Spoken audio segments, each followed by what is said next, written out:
क्या हो जब यह पता चले कि जिसके भरोसे हम अपने बच्चों को 6 घंटे छोड़ते हैं वही भक्षक है। क्या बीतता होगा उस माँ बाप पर जिनको यह पता चलता है कि जिस गुरु के सहारे अपनी बच्ची को हम पूरे पूरे दिन के लिए छोड़ देते हैं कि हमारा बच्चा वहाँ गया है, वहाँ कुछ सीख रहा है, अपनी ज़िंदगी बना रहा है, वही उसे 2 महीने का प्रेग्नेंट करके छोड़ दे। महज उस 14 साल की दलित बच्ची को, जिस छात्रा का बलात्कार किया एक विद्या मंदिर का प्रिंसिपल 3 महीनों से करता आया है, क्या उसे हम गुरु मान सकते हैं? जब हम एक गुरु पर भरोसा नहीं कर सकते तो भरोसा किस पर करें? कहाँ अपने बच्चों को शिक्षा देने के लिए छोड़े? कहाँ बच्चे अपनी ज़िंदगी के बारे में जानने के लिए जाएं? कौन सी ऐसी जगह है जहाँ हम अपने आप को, अपने बच्चों को, अपनी बहू को, अपनी बेटियों को छोड़ सकते हैं? क्या है कोई ऐसी जगह? तो नमस्कार, प्रणाम, स्वागत है आप सबका हमारे चैनल कलयुग के क्राइम हिंदी में। आज की जो सच्ची घटना हम आपको सुनाने जा रहे हैं उसे सुनकर आप यह सोचने पर मजबूर हो जाएंगे कि क्या हम अपने बच्चों को किसी सही हाथ में रख रहे हैं? क्या हम अपने बच्चों को 1 मिनट के लिए भी अपने आंखों से ओझल होने दें? क्या अपने बच्चों को सिर्फ हम कैद करके रखें? यह सच्ची घटना है बिहार राज्य के अररिया की, जहां एक छात्रा के घर पर शाम में उसके ही स्कूल के प्रिंसिपल का कॉल आता है। उनके पापा से बोला जाता है कि आप अपनी बच्ची को स्कूल पर भेज दीजिए, यहाँ पे आपको कुछ सूखा राशन और ड्रेस दिया जा रहा है। पापा को लगा चलो प्रिंसिपल का कॉल है, शिक्षक हैं, शाम को बुला रहे हैं, क्या हुआ, भेज देते हैं, मिड डे मील ही तो मिलना है, ड्रेस ही तो मिलना है। यह सुन करके उनके पिताजी अपनी बच्ची को प्रिंसिपल के पास जाने के लिए भेज देते हैं। ऐसा कई बार कॉल आया था उनके घर में, पहली बार नहीं था, इससे पहले भी कई बार कॉल आ चुका है। बच्ची चली जाती है। रास्ते में उन्हें एक पंडित जी होते हैं, उनका बेटा मिल जाता है। वह बेटा, जिसका नाम ज्ञानदीप होता है, वह बिना कुछ बताए उसके पीछे पीछे जाने लगता है। उस बच्ची के पीछे पीछे वह स्कूल तक पहुंच जाता है चोरी छिपके।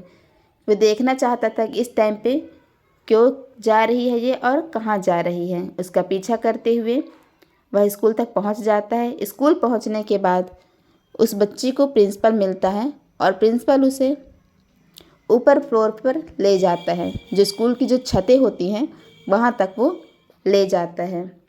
वहाँ ले जाने के बाद बच्ची को उसके कपड़े उतारने के लिए बोलता है।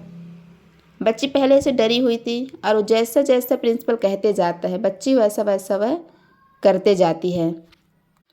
कुछ ही देर में वह प्रिंसिपल उस छात्रा के साथ, जो सिर्फ 14 साल की थी, अश्लील हरकतें करने लगता है। एक शिष्य और गुरु के बीच के सारे बंधनों को तोड़ देता है, सारी मर्यादाएं क्रॉस कर देता है। यह सब वह बच्चा ज्ञानदीप, जो उसके पीछे पीछे आया था, अपनी नज़रों से देखता है और वहीं से ही उस बच्ची के पिताजी को कॉल कर देता है कि आपके बच्ची के साथ यहाँ पर ऐसा ऐसा हो रहा है।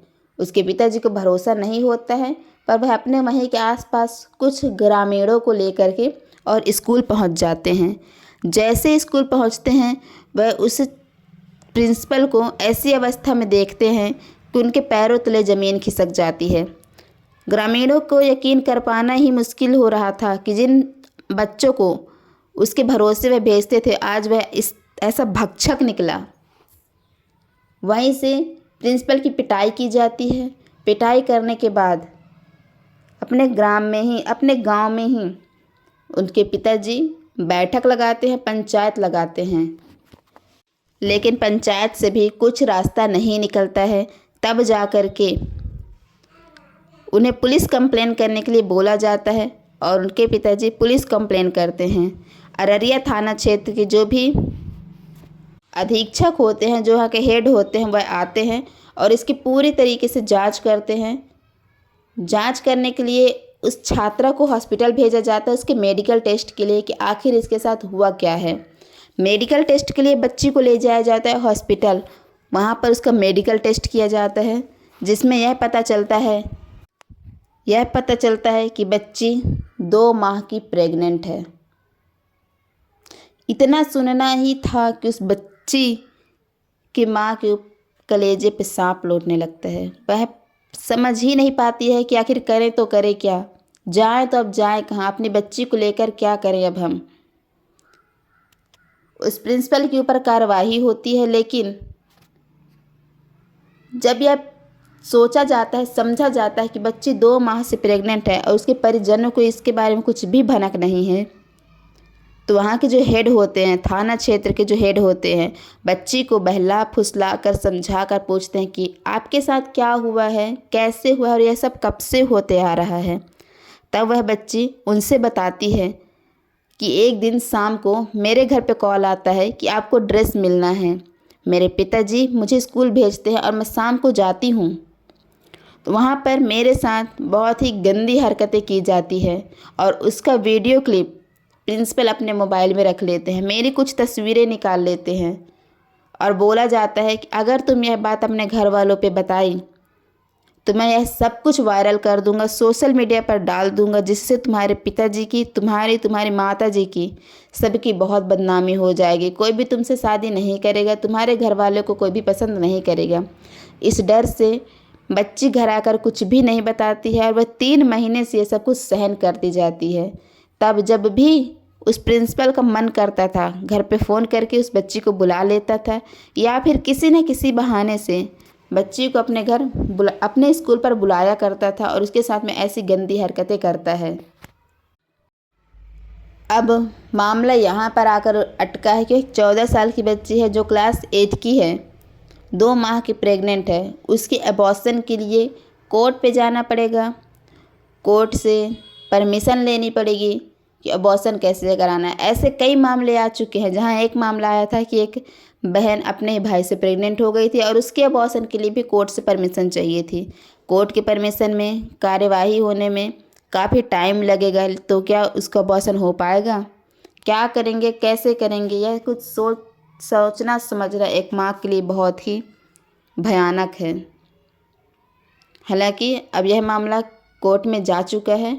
अब देखते हैं बच्ची के साथ क्या होता है, कैसे उसे न्याय मिलता है और बच्चे के गर्भ में जो बच्चा पल रहा है उसका क्या होगा, उसकी क्या गलती है, नहीं आ पाएगा, क्या दुनिया में आ पाएगा, नहीं आ।